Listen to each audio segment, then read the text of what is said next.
Bom dia, queridos. Que a paz esteja nos nossos corações. Eu quero te convidar a abrir em Lucas 18.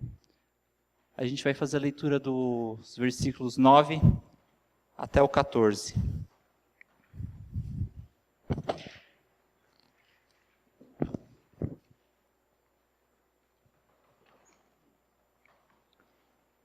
Semana passada o pastor Celso falou que era ele queria ter uma conversa de pai para filho, né?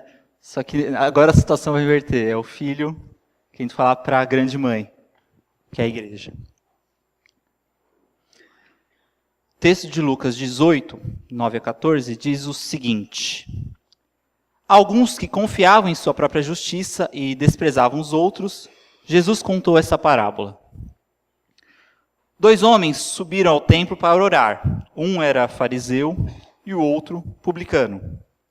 O fariseu em pé orava no íntimo: Deus, eu te agradeço porque não sou como os outros homens, ladrões, corruptos, adúlteros, nem mesmo como este publicano. Jejuo 2 vezes por semana e dou o dízimo de tudo quanto ganho. Mas o publicano ficou à distância e nem ousava olhar para o céu, mas batendo no peito dizia: Deus, tem misericórdia de mim, que sou pecador. Eu lhes digo que este homem, não outro, foi para casa justificado diante de Deus, pois quem se exalta será humilhado, e quem se humilha será exaltado. Jesus estava a caminho de Jerusalém.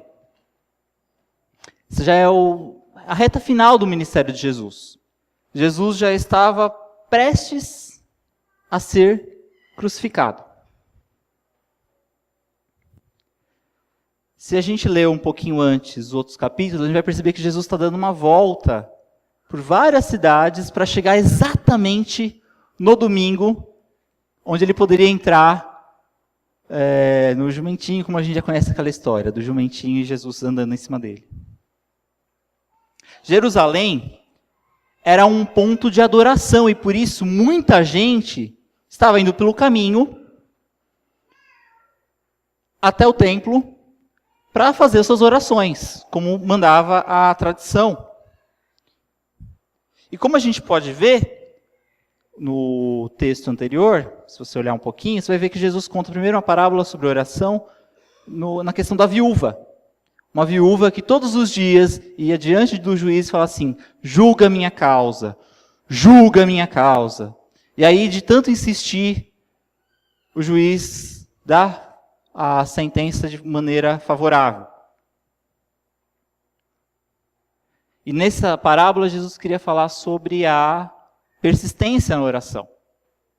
A parábola que nós lemos agora, ela tem um outro sentido. Se você olhar bem, a gente tem duas figuras aí nesse texto. O primeiro é o fariseu. Quem são os fariseus? Os fariseus eram um grupo de pessoas da sociedade judaica que tinha o poder da religião nas suas mãos, o poder econômico nas suas mãos e o poder político. Eles tinham uma crença um pouco específica, por exemplo, você conhece a história do exílio babilônico no Antigo Testamento? Para eles, quem causou o exílio foram eles mesmos quando eles não obedeciam a Deus. E só havia essa motivação. Uma outra característica deles era entender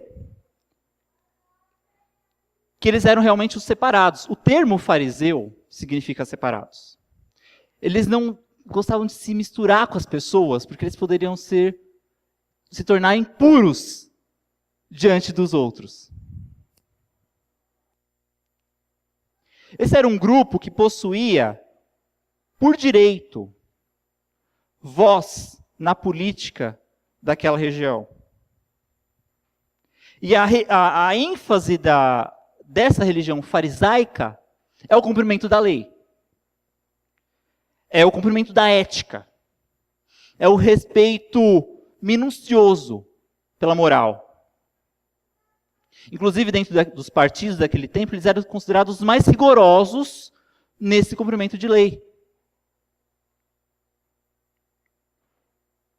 Dentre os fariseus, inclusive, estava a maior parte dos escribas, que eram aqueles que tinham a função de escrever sobre as leis e interpretá-la muitas vezes. Eles também influenciavam a educação, porque os escribas eles também tinham a função de ensinar, muitas vezes, e uma vez que os escribas fazem parte dos fariseus, quem ensina são os fariseus. Ser fariseu, então, era ser reconhecido pelo povo como uma pessoa justa, uma pessoa santa, uma pessoa que você fala, esse não tem pecado. Se você ler o boletim, eu brinquei colocando presbítero, né? Porque a gente tem essa figura, uma figura de que este é um homem que sabe o que está fazendo.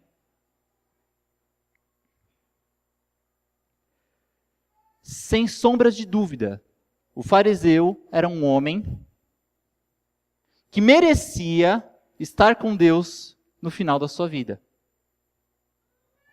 Olha as ações dele. Os ouvintes de Jesus naquele momento, enquanto ele falava sobre o fariseu, já estavam lembrando de alguém que era extremamente justo. Mais justo do que eles. E aí Jesus fala de outra figura, que é o publicano. Conhecido em algumas versões como coletor de impostos. Os publicanos eram os empregados de Roma. Eles tinham a função de recolher taxa e impostos exigidos. Todos nós amamos pagar impostos, certo? É tão gostoso a gente pagar, chega ao começo do ano e tem lá a cartinha do imposto de renda. Todo mundo ama isso. Os judeus também amavam dessa maneira, né? E eles amavam por mais um motivo. Muitas vezes os publicanos eram do próprio povo. Há uma história até sobre esses coletores de impostos, que quando Roma institui isso, já no seu primeiro momento, já institui uma brecha para que eles pudessem extorquir o restante dos povos. E esses coletores, eles extorquiam tanto, mas tanto, que muitas vezes Roma tinha que entrar e intervir, porque eles estavam realmente tirando todo o dinheiro do povo e já não havia mais como o povo caminhar.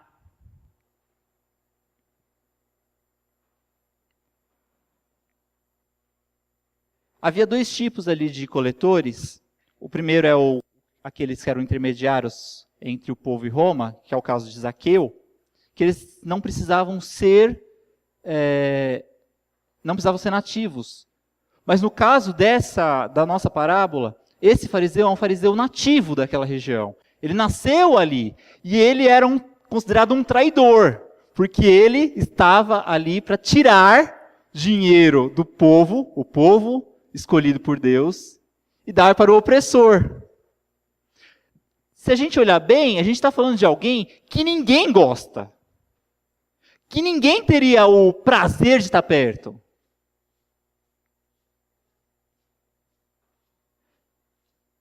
É uma pessoa, ainda mais para o judeu, que não merecia nem ser olhado, muitas vezes. Era um cara sujo. E aí, quando Jesus está falando desse homem, ele está mostrando para os seus ouvintes alguém que eles realmente poderiam desconsiderar. No nosso boletim eu coloquei o mendigo. Que infelizmente a gente age assim. É alguém com uma baixeza moral, segundo o pensamento judaico. E aí Jesus começa a falar sobre essa parábola realmente. Ele novamente inicia pelo fariseu, que estava ali para o momento de culto, ele estava ali cumprindo a lei, E esse fariseu, ele sabia quem ele era diante do povo. Ele sabia que de todos aqueles que estavam no templo, ele era o homem mais justo. Ele sabia que de todos aqueles que estavam no templo, ele era o melhor. Ele fala isso na oração. Ele sabia quão precioso e irrepreensível ele era. E é por isso que ele se coloca de pé, que era o costume da época, e faz uma oração num volume baixo, só que audível o suficiente para algumas pessoas percebam quem é ele ali. E aí ele começa a falar sobre quem ele é de verdade. E, gente, se a gente olhar bem para o texto, a gente vai perceber que ele está falando uma verdade. Ele era tudo isso. Ele não roubava. Ele não era um homem sujo. Ele cumpria tudo de maneira rigorosa. Se a gente olhar bem, a gente percebe ali que ele até fazia mais jejum do que era o combinado, do que era a lei. A lei dizia que o judeu deveria fazer um jejum por ano, no dia da expiação. Esse fazia 2 vezes por semana. Já estava além da cota. Ele também, o judeu ele tinha que dar o dízimo sobre alguns tipos específicos de colheita. Esse homem dava até sobre as ervas, que não era necessário. Esse homem fazia a lei e muito mais. Ele estava falando rigorosamente do que ele fazia. Ele era a pessoa certa. Ele era a pessoa justa. Ele era a pessoa santa. Mas o coração dele estava completamente errado. O olhar que ele tinha para si mesmo era um olhar condescendente. Era um olhar orgulhoso. Mais um pouquinho. E ele talvez agradecesse a Deus por ter um servo tão justo quanto ele. Cabe ainda dizer que essa oração, ela estava tão fora do contexto e do coração desse fariseu, que ele, na verdade, ele está reproduzindo uma oração da Talmud, que dizia: eu te agradeço ao Senhor, Deus meu, que me deste a minha porção com aqueles que se sentam na cadeira do aprendizado, e não com aqueles que se sentam nas esquinas. Olha a comparação. Essa reza ela é comparativa sempre, tá? Por quê? Chego cedo para trabalhar, e eles chegam cedo para trabalhar. Eu chego cedo para trabalhar na Torá, e eles chegam cedo para trabalhar em coisas sem importância. Eu me canso, eles se cansam. Eu me canso, mas sei que tenho a recompensa por isso, enquanto eles se cansam sem terem qualquer recompensa. Eu corro e eles correm. Eu corro em direção à vida, da era por vir, e eles somente correm para a direção do abismo e da destruição. O que ele está fazendo ali é realmente fazer essa oração ali. Comparar quem ele é com o restante das pessoas. Dizer como ele é bom e como Deus é devedor dele diante das outras pessoas. É o mesmo tipo de oração. E até aqui os ouvintes estão pensando que Jesus vai reforçar a ideia de santidade do judeu. E aí Jesus fala do publicano, que também estava ali para adorar. Também estava ali para entregar suas orações. Mas ele sabia quão injusto ele era. Ele também sabia como ele era diferente dos outros. Ele sabia como ele era indigno de estar ali. Ele sabia da sujeira que era a vida dele. Ele sabia que ele era traidor.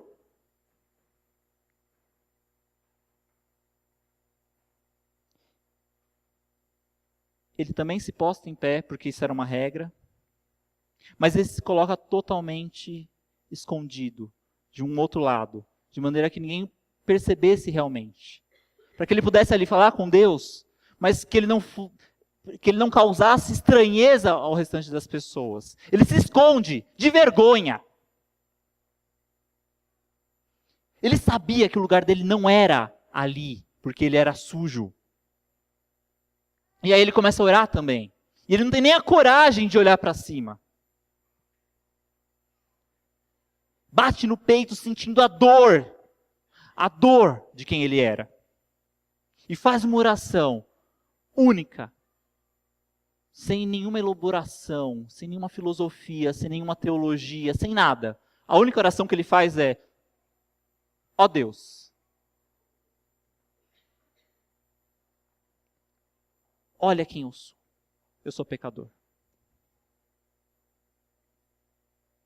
Essa é a oração dele. Deus, tenha misericórdia de mim, porque eu sou pecador.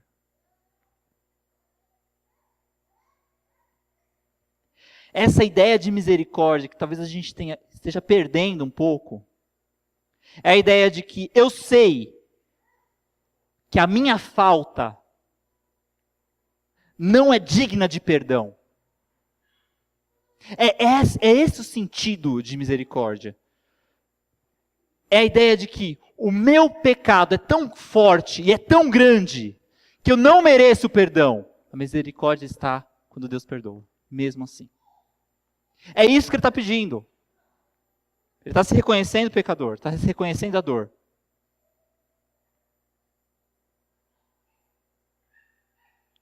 E é interessante que ele termina pontuando bem isso. Eu sou o pecador. Ele não está ali falando, olha, eu sou pecador, mas tem uns piores. Ou, eu sou pecador, mas, olha, tem gente que nem veio aqui e é mais pecador do que eu. Eu sou pecador, mas não tanto. Não é isso. Ele está falando, eu sou o pecador. De todos que estão aqui, eu sou o pior. Ele está se reconhecendo quem ele é. Ele se nivela por baixo.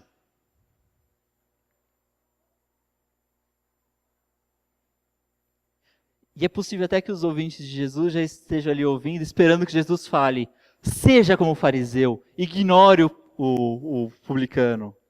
Iguala-se à santidade do fariseu. Faz tudo certinho como o fariseu. Ignora o publicano. E aí Jesus vai para a conclusão dessa história. E dessa vez ele começa pelo publicano. Ele quer inverter a história agora. Ele prioriza aquele que colocou o coração no lugar. Ele diz que o justificado é aquele, o miserável publicano. Aquele que olhou para si e reconheceu o pecador. Enquanto o fariseu, que estava fazendo tudo certinho, está em segundo plano. Ele não tem nem o direito de levar nada. Quem levou a justificação foi o publicano. O fariseu foi esquecido nessa história toda. Ele não leva mais nada.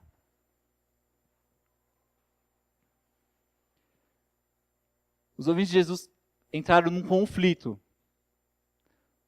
pensando, como é que alguém que é mais justo do que eu sai perdendo, e aquele que é só isso vai sair justificado? E aí Jesus explica.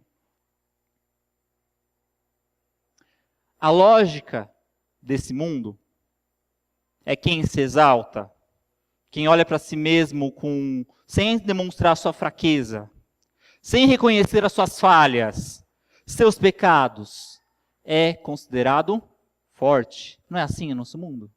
Se você mostrar quem você é, se você mostrar a mínima fraqueza, o nosso mundo concede privilégios a quem se exalta. A lógica do reino é aqueles que diante de Deus, contabilizando a sua santidade, se exaltando, mostrando os seus feitos, esses precisam conhecer mais sobre o reino. A lógica desse mundo é quem está por baixo, quem reconhece que falha, Quem reconhece que possui problemas é considerado fraco e desprezível. A gente marginaliza os nossos pequenos. Mas na lógica do reino, aqueles que chegam diante de Deus, reconhecendo quem são, olhando para suas fraquezas, estes serão exaltados por Ele. A lógica desse mundo é também quem faz tudo certinho, quem cumpre os ritos com disciplina, quem está aqui todo domingo de manhã. Quem pode mostrar-se o mais irrepreensível. Esse é aplaudido. Mas entre nós não pode ser assim. Deus não está preocupado com aquilo que nós podemos fazer por Ele. Não há nada que a gente possa fazer por Ele. Ele quer se relacionar com quem entende que fazer essas coisas certas é algo a mais. É um fruto. É um acréscimo de um coração que entende quem é e vive arrependido por isso. Não há como nós nos nivelarmos por cima no grau de santidade. Pois diante de Deus, a gente está num grau mais baixo, igualmente.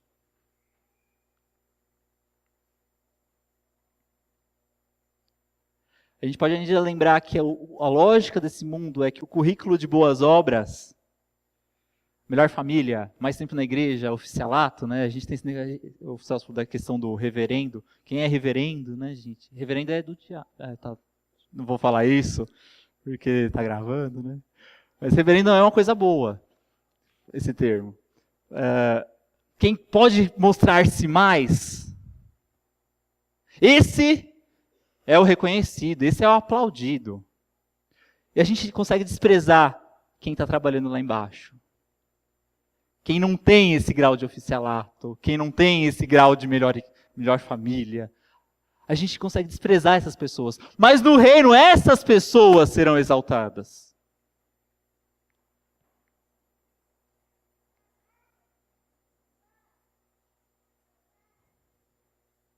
Quando Jesus propõe essa parábola, ele coloca dois elementos totalmente distintos. E ele mostra que, na lógica do reino, há uma nova forma de se viver, que é muito diferente do que os líderes religiosos da época e de hoje pregam. E é um perigo para nossas vidas, como cristãos, como servos do Senhor, como aqueles que carregam o nome de Cristo, achar que somos santos demais. Isso é um perigo. É importante lembrar que o fariseu, ele era extremamente considerado.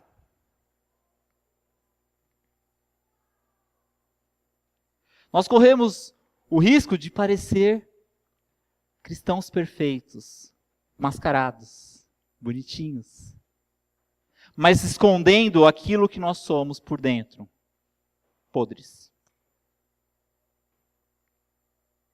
Com atitudes narcisistas, egoístas, orgulhosos pelo que nós fazemos.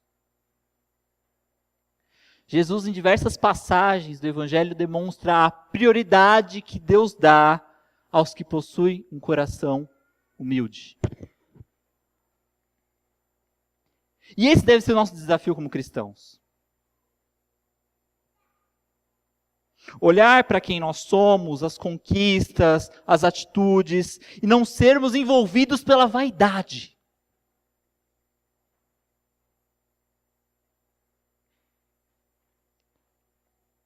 É um risco para a gente olhar para a nossa frequência, para a nossa atuação, e achar que nós temos direito de reivindicar alguma coisa. Não. Nós fazemos porque nós temos um Deus que nos amou e a gente quer demonstrar esse amor. Trabalhando aqui e trabalhando fora também. Nós não fazemos para alcançar, nós alcançamos e podemos fazer. A lógica é outra.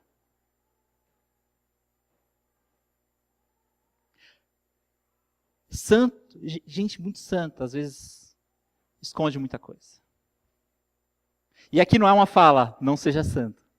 Não faça tudo certo. Não é isso que eu estou falando. Estou falando, faça tudo certo. Mas não ache que você vai conseguir alguma coisa com isso. É aquela fala, é uma fala dos pais antigos, né? Que você chega com a prova com nota 10, né? Tirei 10, aí fala, não fez mais que a obrigação? Né? É mais ou menos isso, não fez mais que a obrigação. Lógico que Deus não vai falar isso pra gente, tá? Pode ficar tranquilo, Deus é um pai muito melhor que todos nós. Mas vamos entender que a gente não fez nada mais do que nossa obrigação, quando a gente faz algo certo.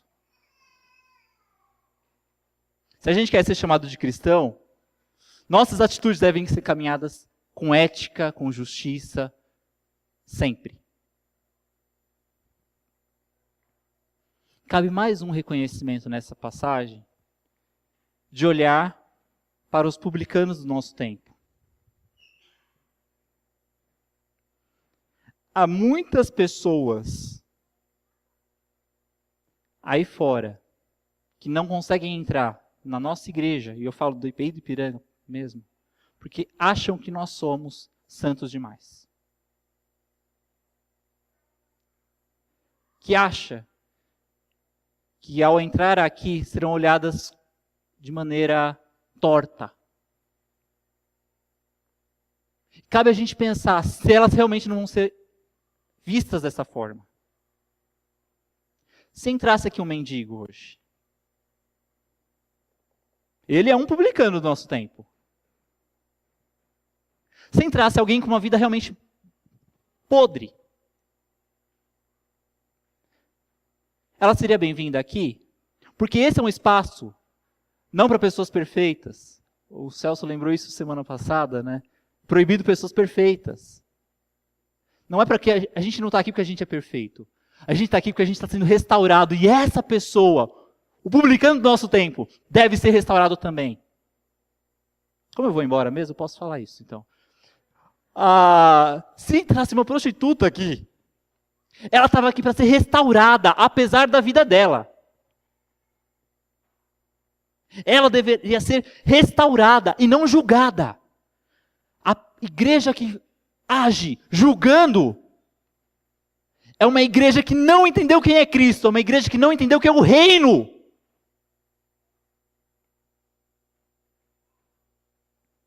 E é um desafio para a nossa vida. Porque não é fácil. Não é fácil realmente a gente conseguir lidar com isso.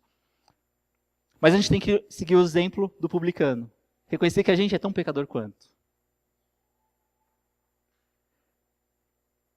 Nós amamos os pecadores e não o pecado. A gente tem que esperar que Deus vai agir e vai restaurar essa pessoa.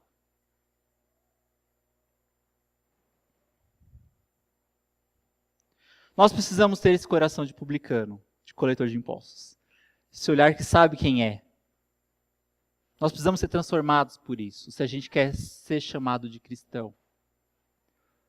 Deus não vai pegar a nossa fichinha de membro e ver quantas vezes a gente vai na igreja. Deus vai olhar para quem a gente é, aqui dentro e lá fora. Deus quer algo muito mais voltado para vidas do que para o templo. E se a gente só está olhando para cá, com um olhar de santidade, de pureza moral, se a gente está virando muito moralista, a gente está sendo igual aos fariseus.